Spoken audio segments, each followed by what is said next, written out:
आज का ये मंथन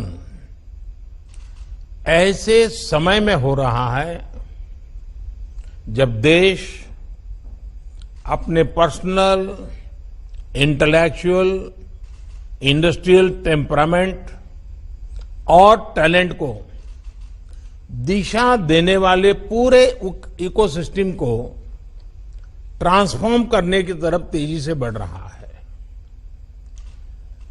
इसे और गति देने के लिए आप सभी से बजट से पहले भी सुझाव लिए गए थे।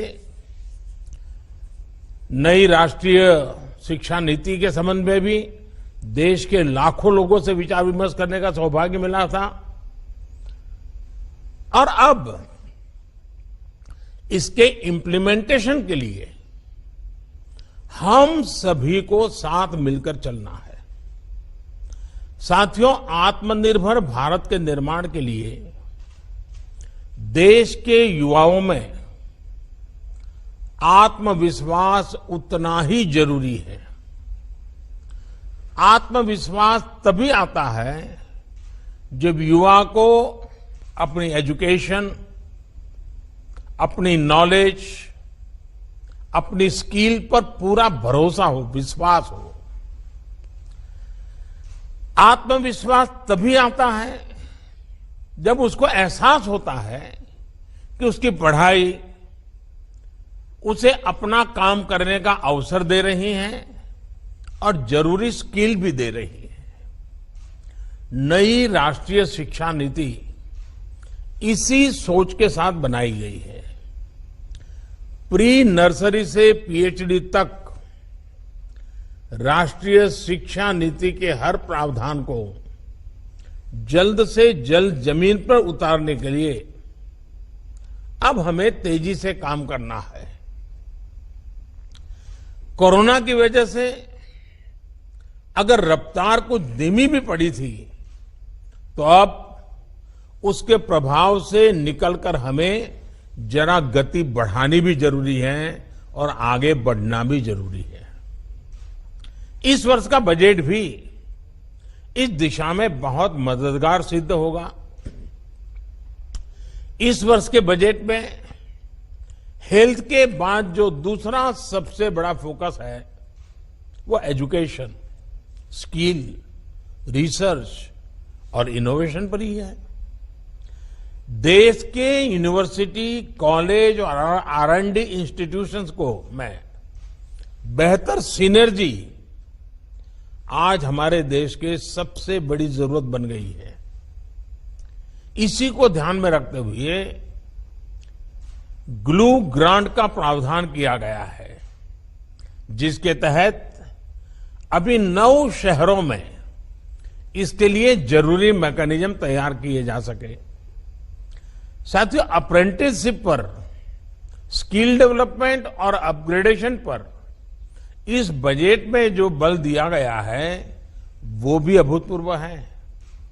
इस बजट में इनको लेकर जितने भी प्रावधान किए गए हैं, हायर एजुकेशन को लेकर देश की अप्रोच में एक बहुत बड़ा शिफ्ट लाने आने वाला है। बीते वर्षों में एजुकेशन को एम्प्लॉयबिलिटी और एंटरप्रेन्योर कैपेबिलिटीज उससे जोड़ने का जो प्रयास किया गया है, ये बजट उनको और विस्तार देता है। इन्हीं प्रयोगों का परिणाम है कि आज साइंटिफिक पब्लिकेशन के मामले में भारत टॉप 3 देशों में आ चुका है। पीएचडी करने वालों की संख्या और स्टार्टअप का इकोसिस्टम के मामले में भी हम दुनिया में टॉप 3 में पहुंच चुके हैं। ग्लोबल इनोवेशन इंडेक्स में भारत दुनिया की टॉप 50 इनोवेटिव कंट्रीज में शामिल हो चुका है और निरंतर सुधार कर रहा है। उच्च शिक्षा, रिसर्च और इनोवेशन को निरंतर प्रोत्साहन से हमारा स्टूडेंट्स और यंग साइंटिस्ट के लिए नए अवसर बहुत ज्यादा बढ़ रहे हैं और अच्छी बात ये भी है कि R&D में बेटियों की भागीदारी में एक अच्छी संतोषकारक वृद्धि देखने को मिल रही है। साथियों, पहली बार देश के स्कूलों में अटल टिंकरिंग लैब से लेकर उच्च संस्थानों में अटल इंक्यूबेशन सेंटर्स, इस पर फोकस किया जा रहा है। देश में स्टार्टअप्स के लिए हैकेथॉन्स की नई परंपरा देश में बन चुकी है, जो देश के युवाओं और इंडस्ट्री दोनों के लिए बहुत बड़ी ताकत बन रही है। सिर्फ national initiative for developing and harnessing innovation, इसके माध्यम से ही 3,500 से ज्यादा स्टार्टअप्स नर्चर किए जा चुके हैं। इसी तरह the national super computing mission के तहत परम शिवाय, परम शक्ति और परम ब्रह्मा नाम से 3 super computer IIT BHU, IIT Kharagpur और आईएसआर पुणे में स्थापित किए जा चुके हैं। इस वर्ष देश के 1 दर्जन से ज्यादा संस्थानों में ऐसे सुपर कंप्यूटर स्थापित करने की योजना है। IIT खड़गपुर, IIT दिल्ली और BHU में 3 सोफिस्टिकेटेड एनालिटिकल और टेक्निकल हेल्प इंस्टीट्यूट साथ ही भी सेवा दे रहे हैं। इन सारे कार्यों के बारे में बात करना आज इसलिए जरूरी है क्योंकि ये सरकार के विजन, सरकार के अप्रोच को दिखाता है। 21वीं सदी के भारत में 19वीं सदी की सोच को पीछे छोड़कर ही हमें आगे बढ़ना होगा। साथियों, हमारे यहां कहा गया है, व्यय कृते वर्धते एवं नित्यम विद्याधनम सर्वधन प्रधानम, यानी विद्या ऐसा धन है जो अपने पास तक सीमित रखने से नहीं बल्कि बांटने से बढ़ता है। इसलिए विद्या धन, विद्यादान श्रेष्ठ है। नॉलेज को, रिसर्च को सीमित रखना देश के सामर्थ्य के साथ बहुत बड़ा अन्याय है। इसी सोच के साथ स्पेस हो, एटॉमिक एनर्जी हो, DRDO हो, एग्रीकल्चर हो, ऐसे अनेक सेक्टर्स के दरवाजे अपने प्रतिभाशाली युवाओं के लिए खोले जा रहे हैं। हाल में 2 और बड़े कदम उठाए गए हैं जिससे इनोवेशन, रिसर्च और डेवलपमेंट के पूरे इकोसिस्टम को बहुत लाभ होगा। देश को पहली बार मेट्रोलॉजी से जुड़े अंतर्राष्ट्रीय मानक पर खरा उतरने वाले इंडियन सॉल्यूशंस मिल चुके हैं और ये सिस्टम लगातार मजबूत किया जा रहा है। इससे R&D और हमारे प्रोडक्ट्स की ग्लोबल कॉम्पिटेंसी में बहुत सुधार आएगा। इसके अलावा हाल में जियो स्पेशियल डेटा को लेकर भी बहुत बड़ा रिफॉर्म किया गया है।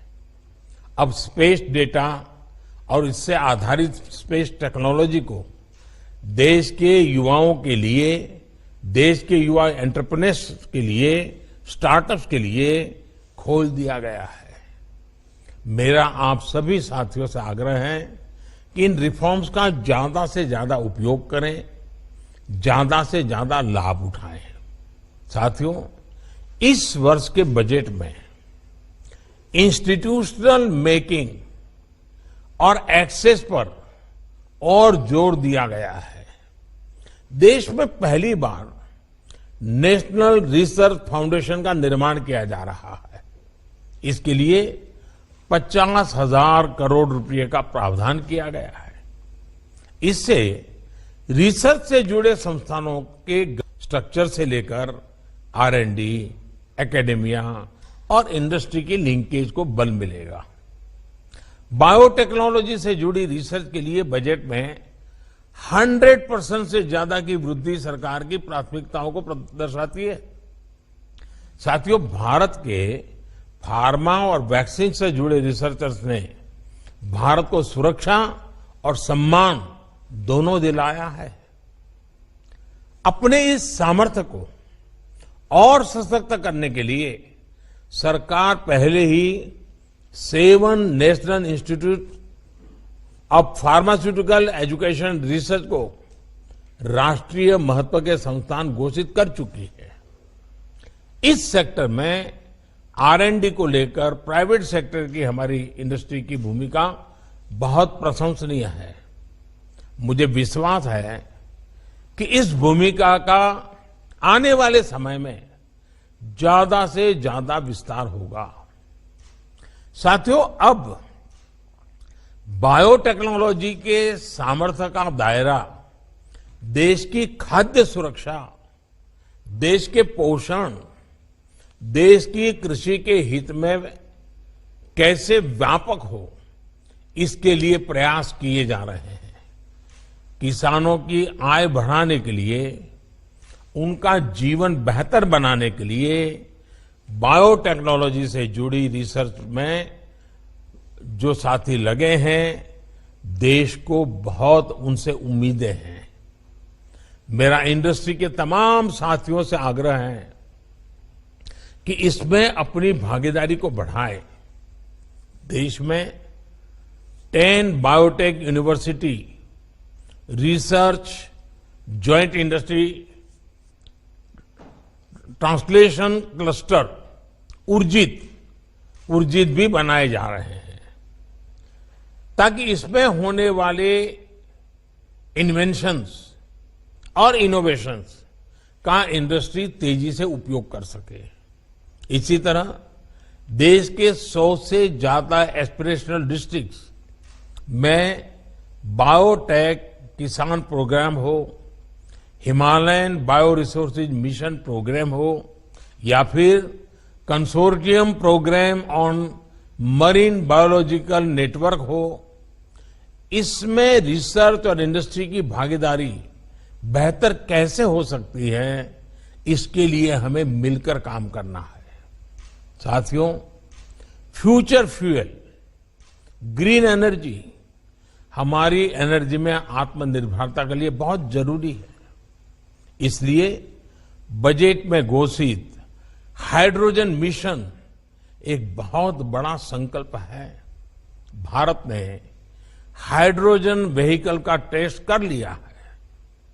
अब हाइड्रोजन को ट्रांसपोर्ट के फ्यूल के रूप में उपयोगिता के और इसके लिए खुद को इंडस्ट्री रेडी बनाने के लिए अब हमें मिलकर आगे बढ़ना होगा। इसके अलावा समुद्री संपदा से जुड़ी रिसर्च में भी अपने सामर्थ्य को हमें बढ़ाना है। सरकार डीप सी मिशन लॉन्च भी करने वाली है। ये मिशन गोल ओरिएंटेड होगा और मल्टी सेक्टरल अप्रोच पर आधारित होगा, ताकि ब्लू इकोनॉमी के पोटेंशियल को हम पूरी तरह से अनलॉक कर सकें। साथियों, शिक्षण संस्थानों, रिसर्च से जुड़े संस्थानों और इंडस्ट्री के कोलैबोरेशन को हमें अधिक मजबूत करना है। हमें नए रिसर्च पेपर पब्लिश करने पर तो फोकस करना ही है। दुनिया भर में जो रिसर्च पेपर पब्लिश होते हैं, उन तक भारत के रिसर्चर्स की, भारत के स्टूडेंट्स की एक्सेस आसान कैसे हो, ये सुनिश्चित करना भी आज समय की मांग है। सरकार अपने स्तर पर इसको लेकर काम कर रही है, लेकिन इंडस्ट्री को भी इसमें अपनी तरफ से कंट्रीब्यूट करना है। हमें याद रखना है कि एक्सेस और इंक्लूजन ये अनिवार्य हो गया है और एफोर्डेबिलिटी एक्सेस की एक बहुत बड़ी पूर्व शर्त होती है। एक और बात जिस पर हमें फोकस करना है वो है ग्लोबल को लोकल के साथ इंटीग्रेट कैसे करें। आज भारत के टैलेंट की पूरी दुनिया में बहुत डिमांड है। इसके लिए जरूरी है कि ग्लोबल डिमांड को देखते हुए स्किल सेट्स की मैपिंग हो और उसके आधार पर देश में युवाओं को तैयार किया जाए। इंटरनेशनल कैंपसेस को भारत में लाने की बात हो या फिर दूसरे देशों की बेस्ट प्रैक्टिसेस को कोलैबोरेशन के साथ एडॉप्ट करना हो, इसके लिए हमें कंधे से कंधा मिलाकर चलना होगा।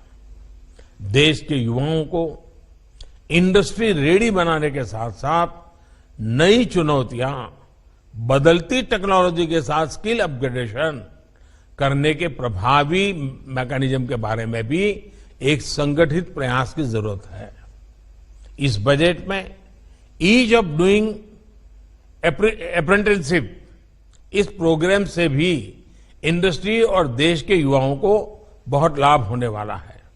मुझे विश्वास है कि इसमें भी इंडस्ट्री की भागीदारी में विस्तार होगा। साथियों, स्किल डेवलपमेंट हो या फिर रिसर्च और इनोवेशन, वो कॉम्प्रिहेंशन यानी समझ के बिना संभव नहीं है। इसलिए नई राष्ट्रीय शिक्षा नीति के माध्यम से देश के एजुकेशन सिस्टम में ये सबसे बड़ा सुधार लाया जा रहा है।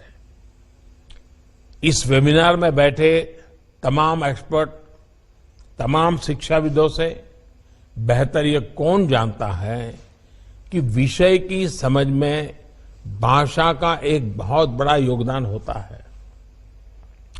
नई नेशनल एजुकेशन पॉलिसी में स्थानीय भाषा के ज्यादा से ज्यादा उपयोग के लिए प्रोत्साहन दिया गया है।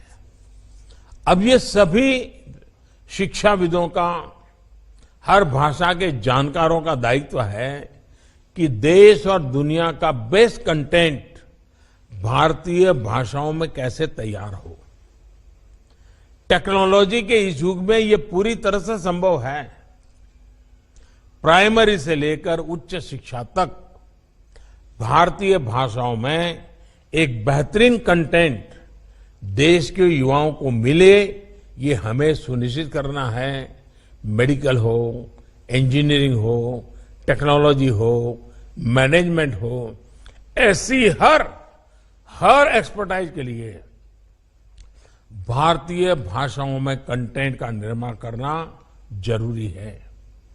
मैं आपसे जरूर आग्रह करूंगा कि हमारे देश में टैलेंट की कमी नहीं है।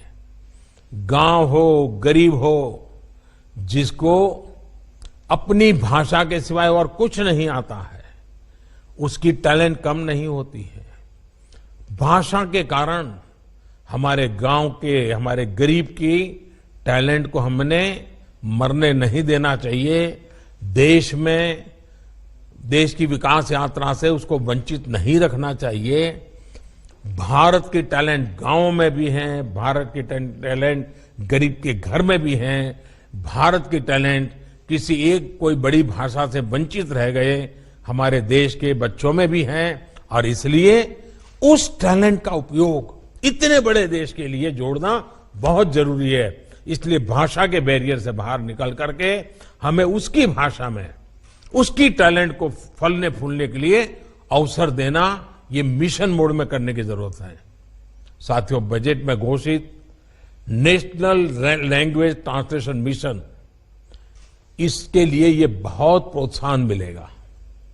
साथियों, ये जितने भी प्रावधान है, जितने भी रिफॉर्म्स हैं, इस सबकी भागीदारी से ही पूरे होने वाले हैं। सरकार हो, शिक्षाविद हो, एक्सपर्ट्स हो, इंडस्ट्रीज हो, कोलैबोरेटिव अप्रोच में हायर एजुकेशन के सेक्टर को आगे कैसे बढ़ाएं, इस पर आज की चर्चा में आपके सुझाव बहुत मूल्यवान रहेंगे, बहुत काम आएंगे।